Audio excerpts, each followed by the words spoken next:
How's everybody doing today? Good. Well, we've had pretty good work this week. It's been a little warm, but I think this is probably good for our players. Probably that's the kind of circumstance on Saturday. Focus has been, we got to play to our standard, the challenge of playing to your standard on the road, staying focused, no mental clutter, good communication, and we're playing a really good team. So all these things become really, really important. But I think everybody's got to understand that we have to work to deserve success. You're never entitled to it, no matter what you've accomplished or done in the past, individually or collectively as a team. So everybody's got to embrace the challenge of the SEC, the difficulty of the conference, the consistency in performance that you need to have play in, play out, game in, game out. So that's really the focus, that we have with our team right now, and everybody seems like they've responded pretty well. We'll start up here with Mark. Just wondering what you've seen from the return game in terms of the guys actually returning, but also the blockers and how they try to set some of those up. Well, we haven't had many opportunities. We haven't really gotten much out of our return game. It hasn't been bad. It hasn't been a negative. But the goal is to average a first down on punt returns. We haven't had many opportunities, but we got to get better at holding them up. We did block a punt, so that was a positive.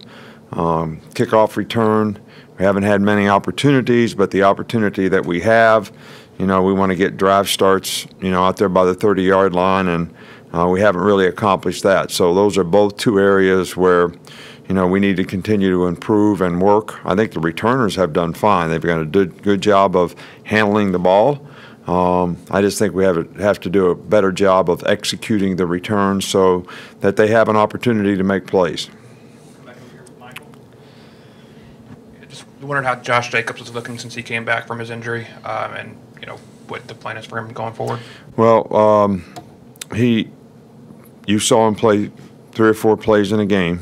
So you know as much about how good he is as I do. You saw the game, right? Yeah, all right. So he is what he is. We didn't want to play him too much in that game, try to feel his way back. He's done more in practice this week, so hopefully he'll make a bigger contribution in the game. And that's our plan right now. Hey, Dave, you told me a few months ago you have that defensive eye, and when you look at a defense, obviously, sometimes you can help your offense because you know how to attack it. Is that the case this week with a defense like Vandy? Well, they are really good on defense. They're good because they got really good players. They're very aggressive. They got a good scheme. They don't make very many mental errors on defense. They're good enough in the secondary to match up with you and play man-to-man. So if you can't beat man-to-man coverage, you're going to have, some issues and problems. They do a lot of stemming and moving up front. So it's really going to be important to communicate well so the offensive line can execute and change the calls that they need to make. This is an attacking. When I say attacking, I don't mean necessarily blitzing attacking, but I'm talking about striking, upfield, being very aggressive, playing downhill with the linebackers, and they do a really good job of that. So I don't know that there's, any magic other than we're going to have to do a really, really good job of executing. Got to take care of the football against guys like this. They've been pretty ball hawk oriented in terms of their turnovers. Got a couple more right here than Alex. How much do you think volume of plays and, time of possession or, lack of time of possession maybe on offense leads to, more yardage given up and defensive lapses, or do you think the defensive lapses again create the? Well, I think it's a combination of both. I mean, when you play defense, you don't get off the field on 3rd down. You extend drives. All right, so rather than being 3 and out, you end up playing 10 plays. Like in the 4th quarter, if that's what you're alluding to, they had lots of plays and scored 14 points, but we gave 3 first downs on penalties, on 3rd down, where we would have gotten off the field. So that extended a drive that they eventually scored on.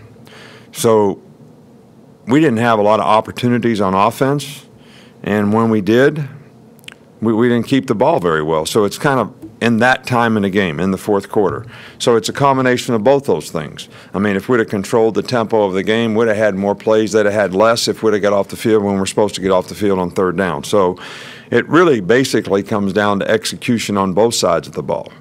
You know, like Clemson had all the plays that they had in the game last year because we didn't stop them on defense, but when we had opportunities on offense, we didn't keep the ball.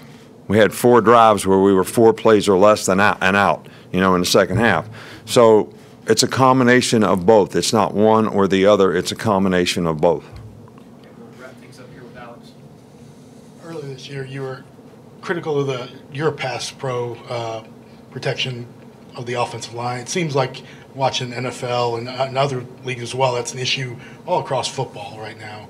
Why do you think that is, and what are things that can maybe correct that, maybe specifically to your team? Right. Well, I've never really been critical of the protection. I've just said that we need to improve it. I think there's a difference in that. All right. It may be semantics to you, all right, but to me, in one, we're taking the responsibility for trying to help the players. We're not being negative toward the players and what they're doing. All right. So, and that's something that I think was a little better in the last game. But I think there's a lot of multitude of blitzes and pressures and things that people see. Obviously, people who open up more and getting 4 wideouts, you know, you put more pressure on the offensive line relative to how you can give them help, because it's got to be 5 or 6 man protection. That's the best you can do. I think the game has changed where people look, because of style of play, for faster players to play defense. All right, so you're looking for guys that, you know, are really good in situations like that, because that's what the game has become. If some of the guys that play now that are very, very good players would have played 20 years ago when people were in regular formations running the ball, they wouldn't have been in a position they could play. So the style of play and the style of players has changed, relatively speaking. You know, in our case, you know, we've lost 4 or 5 of the best pass rushers that we have. All right, so that's had, you know, some effect, you know, on the kind of edge rushers that we can have and the kind of multiples of things that you can do with those kind of players. Okay, Coach, that's it. All right, thank you.